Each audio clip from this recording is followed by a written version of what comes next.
केरल के प्राचीन घने जंगलों के बीच, जहां ऊंचे पेड़ रहस्यमयी छायाएं बुनते हैं, एक अघोरी भैरवनाथ निवास करता था। यह जंगल ऐसा स्थान था जहां जीवन और मृत्यु के बीच की सीमाएं धुंधली हो जाती थीं और रात के समय यहां आत्माएं स्वतंत्र रूप से घूमती थीं। यह स्थान डरपोकों के लिए नहीं था। भैरवनाथ, जो काले जादू का मास्टर था, ने बहुत पहले संसार को त्याग दिया था और मृत्यु और क्षय के बीच अंतिम सत्य की खोज में था। उनका निवास एक छोटा सुनसान झोपड़ा था, जहां हमेशा धूप और प्राचीन मंत्रों की गूंज सुनाई देती थी। भैरवनाथ का एक शिष्य था, मनोहर, एक युवा जो अपनी जान गुरु के चरणों में समर्पित कर चुका था। मनोहर अपने समर्पण और गहरे तांत्रिक ज्ञान के लिए जाना जाता था, लेकिन मनोहर के दिल में एक गुप्त प्रेम छिपा था, एक ऐसा रहस्य जो उसके जीवन का सबसे बड़ा सुख और सबसे बड़ा भय था। वह माधवी नामक एक अत्यंत सुंदर स्त्री से विवाह कर चुका था, जो उसके साथ जंगल के एक दूर दराज हिस्से में रहती थी। माधवी कोई साधारण स्त्री नहीं थी। उसकी आंखें चांदी की तरह चमकती थीं, उसके बाल रात की तरह काले थे और उसकी आवाज इतनी मधुर थी कि वन्य जीव भी उसके सामने झुक जाते थे। लेकिन बहुत कम लोग जानते थे कि माधवी वास्तव में एक यक्षिणी थी, एक दिव्य प्राणी जिसे अपने सुंदरता और शक्तियों के लिए जाना जाता है।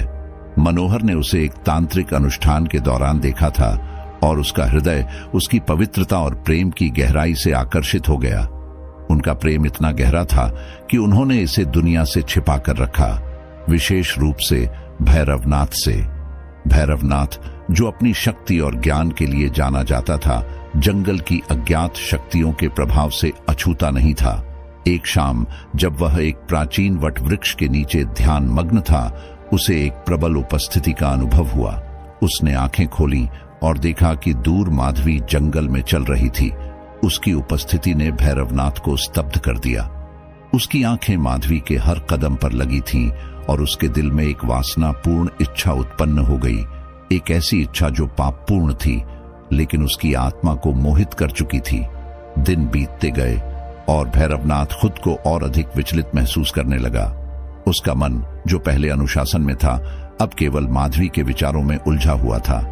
जितना वह ध्यान करने की कोशिश करता, उतना ही उसकी छवि उसके सामने उभर आती। उसकी सुंदरता उसकी आत्मा को भटकाने लगी। अघोरी, जिसने अपना जीवन मोह माया से दूर रहने में बिता दिया था, अब उन इच्छाओं में फंस चुका था जिनसे वह हमेशा दूर रहा था। जंगल, जिसकी गहरी रहस्यमयी शक्तियां थीं, उसकी लालसा को और अधिक बढ़ाने लगा। एक रात जब भैरवनाथ अपनी पीड़ा को और सहन नहीं कर सका, उसने फैसला किया कि वह अपनी तांत्रिक शक्तियों का प्रयोग करके माधवी को वश में करेगा। रात गहरी हो गई थी और जंगल के जीव जंतु जीवित हो उठे थे और भैरवनाथ ने एक अनुष्ठान शुरू किया। एक ऐसा अनुष्ठान जो यक्षिणी को बुलाने और उसे वशीकरण करने के लिए था। उसने भूमि पर एक जटिल यंत्र बनाया, जिसे उसने श्मशान की राख से उकेरा था और मंत्रों का जाप किया जो ब्रह्मांड की सबसे गहरी शक्तियों को जगाते थे। उसके चारों ओर की हवा बिजली की तरह गूंजने लगी और जंगल मानो उसकी हर सांस को सुन रहा था। जैसे ही उसने अनुष्ठान पूरा किया, उसने माधवी को पुकारा। उसकी आवाज में वासना और शक्ति टपक रही थी। माधवी, जो इस खलल को महसूस कर रही थी, उसके सामने प्रकट हुई। उसकी आभा अंधकार में जंगल में भी चमक रही थी, लेकिन वह कोई डरपोक स्त्री नहीं थी। वह तनकर खड़ी थी। उसकी आंखों में एक अद्वितीय ज्योति चमक रही थी और उसकी उपस्थिति एक भयानक आभा से घिरी हुई थी। भैरवनाथ, जो अब वासना में अंधा हो गया था, उसके पास जाकर उसे वशीकरण करने के लिए अपने तांत्रिक शक्तियों का प्रयोग करने की कोशिश करने लगा। लेकिन माधवी कोई साधारण स्त्री नहीं थी जिसे साधारण मंत्रों से वश में किया जा सके। उसने एक जोरदार हंसी हंसी, ऐसी हंसी जो जंगल के चारों ओर गूंजने लगी और भैरवनाथ की रीढ़ की हड्डी में सिहरन पैदा कर दी। एक तेज गति से उसने अपना असली रूप प्रकट किया, एक भयानक यक्षिणी जिसकी आंखें धधकते अंगारों की तरह जल रही थीं और उसके दांत अंधेरे में चमक रहे थे। उसका एक बार सुंदर चेहरा क्रोध और शक्ति से भरा हुआ था। उसके बाल हवा में उछल रहे थे जैसे किसी तूफान ने उसे घेर लिया हो। भैरवनाथ पीछे हट गया। दशकों में पहली बार उसके दिल में डर ने जन्म लिया। यक्षिणी की आवाज जंगल में गरज उठी, तूने मुझ पर अपने तांत्रिक शक्तियों का प्रयोग करने का साहस कैसे किया अघोरी? मैं कोई साधारण मानव स्त्री नहीं, मैं एक प्राचीन शक्ति हूं, ब्रह्मांड के नियमों से बंधी हूं, न कि किसी मानव की इच्छाओं से। तूने अपनी सीमाओं का उल्लंघन किया है भैरवनाथ। माधवी का क्रोध महसूस किया जा सकता था और उसके चारों ओर का जंगल उसकी क्रोध से जीवित हो उठा। पेड़ चटकने और हिलने लगे और भैरवनाथ के पैरों के नीचे की जमीन हिलने लगी। उसने अपनी शक्ति जुटाने की कोशिश की, लेकिन यह बेकार था।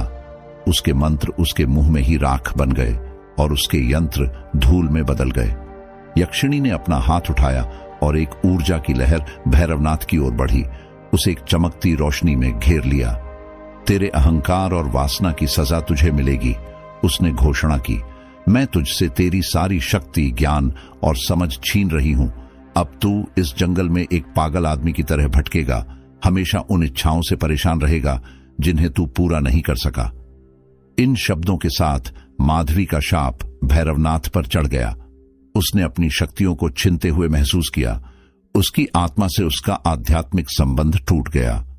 उसका मन, जो कभी तेज और अनुशासित था, अब अराजक विचारों से घिर गया। उसका शरीर, जो कभी मजबूत था, अब कमजोरी से कांपने लगा। यक्षिणी के शाप ने उसे एक साधारण मानव बना दिया, एक ऐसा व्यक्ति जिसे उसकी अधूरी इच्छाओं ने हमेशा के लिए जकड़ लिया था। अगली सुबह मनोहर लौटा और उसने अपने गुरु, जो कभी शक्तिशाली भैरवनाथ था, को पागलपन की हालत में पाया। वह व्यक्ति जिसने उसे सब कुछ सिखाया था, अब एक बड़बड़ाता हुआ व्यक्ति बन चुका था, जो एक स्त्री के बारे में अनर्गल बातें कर रहा था, एक यक्षिणी जिसने उसकी शक्ति चुरा ली थी। मनोहर, यह समझते हुए कि क्या हुआ था, दुख और क्रोध से भर गया। वह जानता था कि उसके गुरु ने खुद पर यह विपत्ति लाई थी, और फिर भी वह उस व्यक्ति के पतन पर शोक नहीं कर सकता था जिसने एक बार उसकी राह दिखाई थी। मनोहर और माधवी ने जंगल छोड़ने का फैसला किया, यह जानते हुए कि वे अब ऐसे स्थान पर नहीं रह सकते जहां इतनी अंधकारमय ऊर्जा फैली हो। वे रात के अंधेरे में गायब हो गए, भैरवनाथ को उसके भाग्य के हवाले छोड़ दिया। वह जंगल, जो कभी शक्ति और रहस्य का स्थान था, अब केवल एक पागल अघोरी की हंसी से गूंजता था, एक ऐसा व्यक्ति जो अपनी ही वासना में बर्बाद हो गया था। आज भी केरल के लोग भैरवनाथ और यक्षिणी की कहानी को धीरे धीरे फुसफुसाते हुए बताते हैं। यह एक ऐसी कहानी है जो हमें बताती है कि कैसे अनुचित वासना और नियंत्रण से बाहर की शक्तियों के साथ खिलवाड़ करना खतरनाक हो सकता है। भैरवनाथ के निवास स्थान को अब डर की दृष्टि से देखा जाता है। माना जाता है कि वह स्थान भूतिया है, जहां उसकी बेचैन आत्मा हमेशा अपनी खोई हुई शक्ति और अधूरी इच्छाओं की तलाश में भटकती रहती है।